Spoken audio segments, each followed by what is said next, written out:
श्री गणेशाय नमः। श्री सरस्वत्यै नमः। श्री गुरुभ्यो नमः। ओम श्री परमात्मने नमः। अथ पंचदशोऽध्यायः।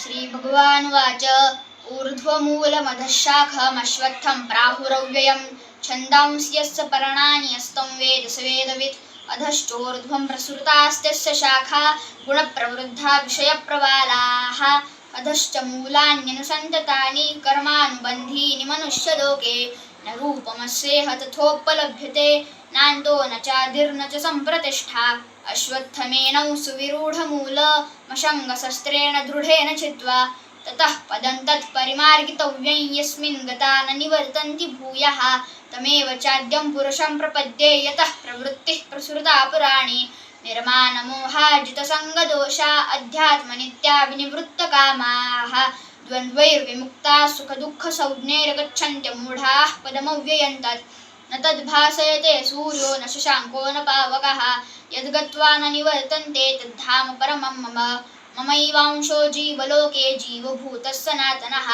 मनःषष्ठानि इन्द्रियाणि प्रकृतिस्थानि कर्षति शरीरं यदवाप्नोति यच्चाप्युत्क्रामतीश्वरः गृहीत्वैतानि संयाति वायुर्गन्धानि वाशयात् श्रोत्रं चक्षुस्पर्शनं च रसनं घ्राणमेव च अधिष्ठाय मनश्चायं विषयानुपसेवते उत्क्रामन्तं स्थितं वापि भुञ्जानं वा गुणान्वितं विमूढानानुपश्यन्ति पश्यन्ति ज्ञानचक्षुषः यतन्तो योगिनश्चैनं पश्यन्त्यात्मन्यवस्थितं यतन्तोऽप्यकृतात्मानो नैनं पश्यन्ति चेतसः यदादित्यगतं तेजो जगद्भासयतेऽखिलं यच्चन्द्रमसि यच्चाग्नौ तत्तेजो विद्धि मामकं गामाविश्य च भूतानि धारयाम्यहमोजसा पुष्णामि चौषधीः सर्वाः सोमो भूत्वा रसात्मकः अहं वैश्वानरो भूत्वा प्राणिनां देहमाश्रितः प्राणापानसमायुक्तः पचाम्यन्नं चतुर्विधं सर्वस्य चाहं हृदि सन्निविष्टो मत्तस्मृतिर्ज्ञानमपोहनं च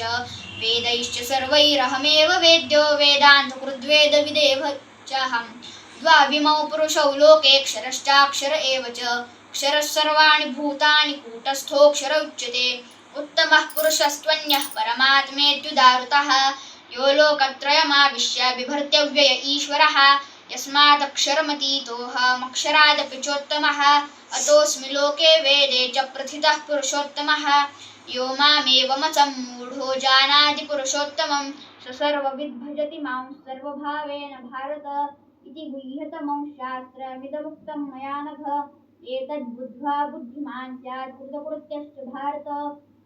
ओं तत्सदिति श्रीमद्भगवद्गीतासु उपनिषत्सु ब्रह्मविद्यायां योगशास्त्रे श्रीकृष्णार्जुनसंवादे पुरुषोत्तमयोगो नाम पंचदशोऽध्यायः। हरये नमः हरये नमः हरये नमः। श्रीकृष्णार्पणमस्तु।